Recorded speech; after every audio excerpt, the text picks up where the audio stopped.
Welcome to Stamping with Kala. Today we are going to be trying to ink up some uninked Stampin' Spots. So I bought a package of these from Stampin' Up. They come with 5 ink spots. I've taken 2 out of them. And these are just uninked stamping spots that you can actually make your own ink spots with. So I'm actually making some ink spots for an upcoming class as part of the card pack. So they're going to get a Blackberry Bliss ink spot with their card pack. These lids just snap on. If you store it upside down, actually, it's probably better because the ink will be on the top of the ink spot. I just cut out a piece of my Blackberry Bliss and put it on the bottom, so if you're storing that upside down, you know what color you have. And then I've also labeled the front depending on how they store their ink spots. If you look at the uninked spot, it's like our old Stampin' Up pads. On the top, it's got a linen layer, and underneath it's got the cotton layers to soak up the ink. So we're going to have to keep soaking that top linen pad and have it go through all the way to the bottom so that you've got lots of ink in this ink spot. So Blackberry Bliss is the ink I'm going to use. I have an ink refill that I've gotten as well from Stampin' Up, so I can use this to make a few ink spots and also to refill my own ink pads.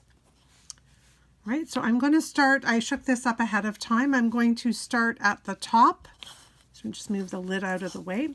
I'm going to start at the top and just ink back and forth all the way to the bottom. And I don't have to worry about getting just the very edges because I am going to rotate my ink spot and then come back the other way. So I'm just gone from one end to the other. So again, I'm just going to keep going back and forth. I can get the corners there now.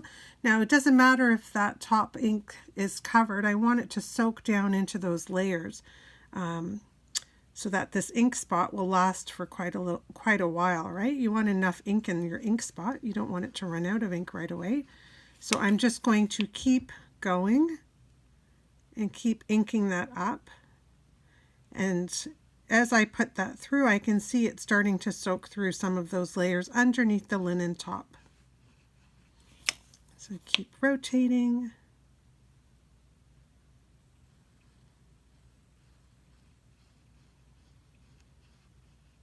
So, and rotate. And now it's starting to get to the bottom there.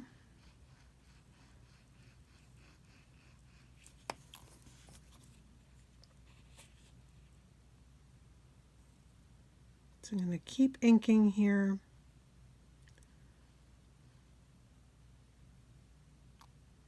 Wait for that to soak in. That's gone right to the bottom on that side. So I'm just going to go all the way down to make sure it does the same thing in the middle of the ink pad as well. And this is already soaked through, so I'm just going to go again all the way down. You want a nice juicy ink spot.